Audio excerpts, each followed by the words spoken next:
And the last speaker today is Cristiano Perugini from University of Perugia. Yes, University of Perugia. Perugini. Exciting. And the paper is about inequality, credit, and crisis. The starting point is a very obvious fact, some obvious facts. First of all, that during the last decades, inequality increased everywhere in OECD countries. And this is something that we all know. And also, very interestingly, and I'm sure you are all familiar with this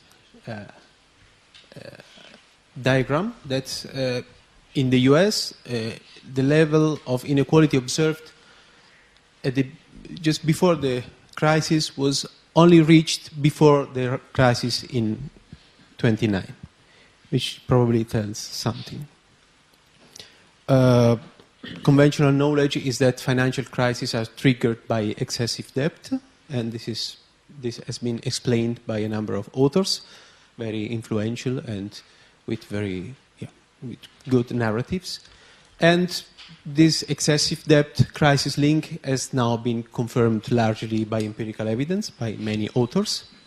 And there is a comprehensive empirical evidence and theoretical explanations explaining the factors behind this, behind excessive credit growth. They include financial market deregulation, accommodative monetary policies, strong economic growth, capital inflows, and the theoretical bases are very heterogeneous. Our research question is whether income inequality is to be added to the list of the drivers of excessive credit growth that leads to financial crisis. So the aim of the paper was to provide evidence on the relationship between income inequality, indebtedness, and financial crisis, and the presentation is based on a paper written with Jens Holscher and Simon Colley, which is forthcoming on the Cambridge Journal of Economics, and you will not be surprised why they liked the paper, given the results.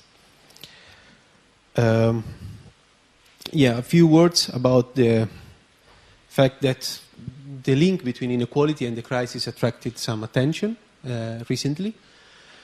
The first set of explanations refer to a sort of indirect relationship, political economy explanations by Rajan, for whom rising inequality, especially in the USA, drove politicians to use credit as a palliative for stagnating incomes. So this created pressure for the regulation, and this triggered the credit boom. Milanovic has a similar position, just that the pressure to policymakers to deregulate financial markets came from the top of the distribution. Just people had a minority of high income, having high incomes and looking for profitable investments. So this triggered the regulation. Then Acemoglu and Krugman maintained that there is concomitance, not causation, between inequality and the credit boom, since a high-income minority managed to affect policy making and to deregulate financial markets, and this increased at the same time credit and inequality, and this led to the crisis, and the regulation increased high-income mobility, so there is some circularity. And then Stiglitz, Fitoussi, and Saraceno provide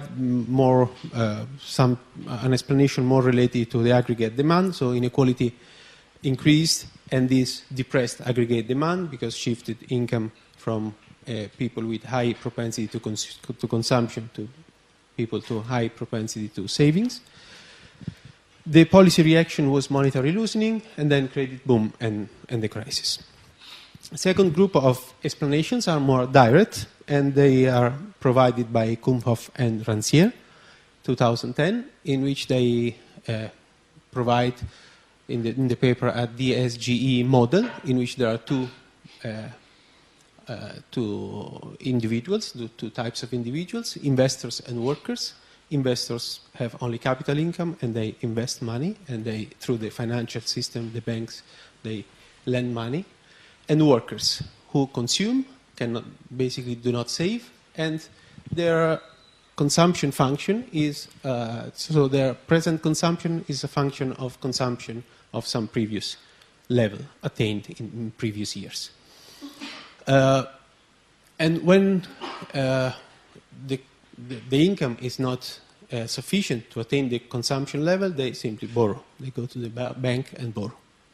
And when there is a shock which weakens the bargaining power of workers, so there is a shift in the functional income distribution, demand for credit increases, also supply for credit, because a higher share of income is going to capital. And this increases the credit, creates a credit boom, and then the crisis.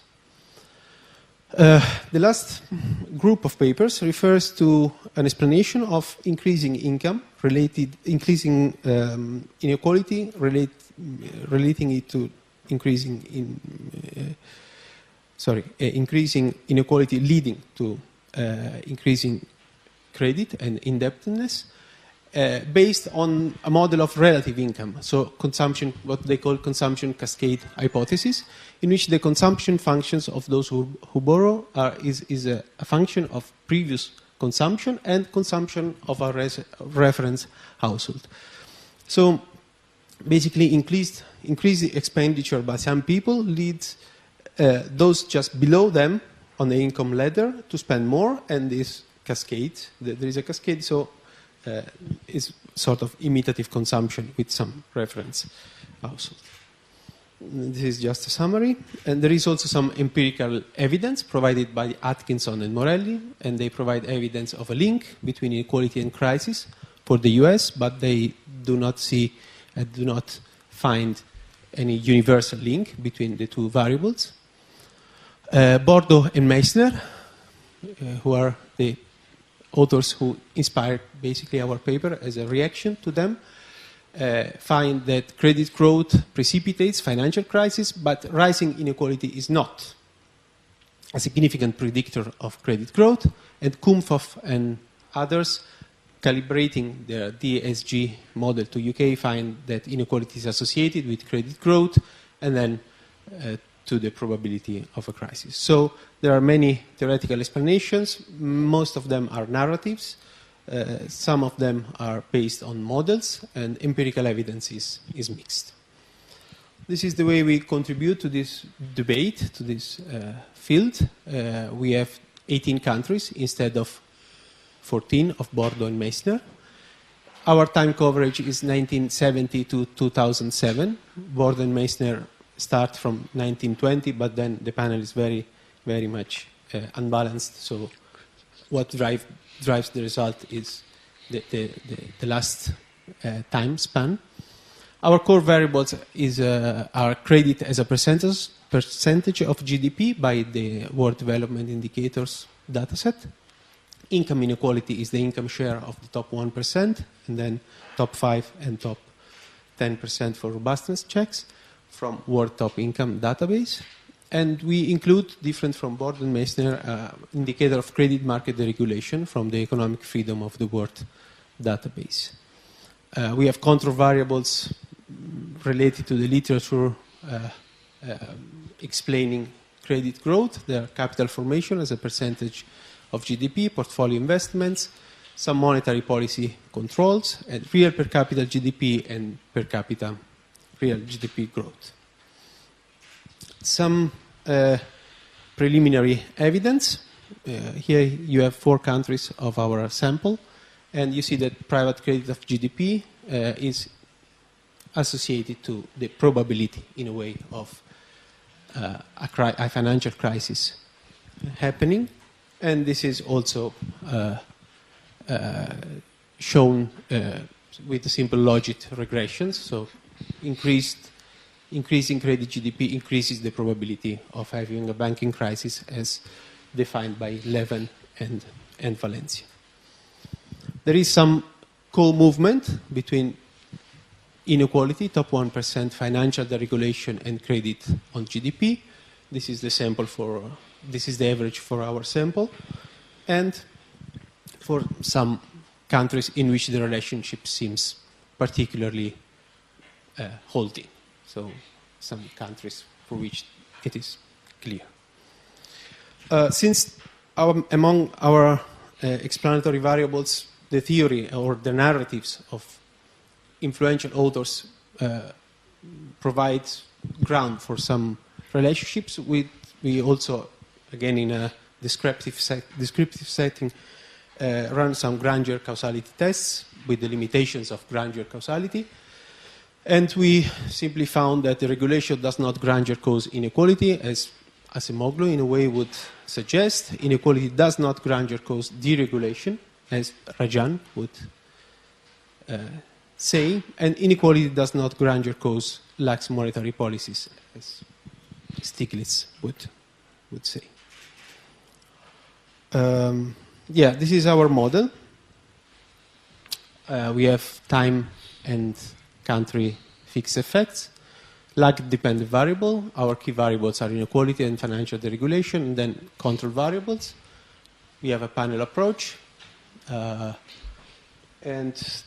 dynamic to account for persistence, and we use instrumental variable approaches to address possible endogeneity issues, which is something that Bord and Meissner do not do, especially related to potential reverse causality problems of explanatory variables, in particular related to our main variable of interest, inequality, since, of course, credit might influence inequality through the channel that was, I think, yesterday mentioned by Glenda Quintini, so investments in human capital and then affecting inequality.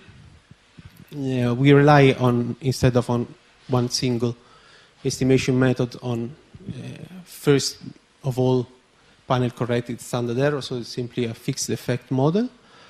And then panel instrumental variable, this is the fixed effect Hansen GMM specification with endogeneity controls. It uses both internal and external instruments. And then the system GMM estimator by Blandel and Bond. Very quickly to our results. These are simply the results in which we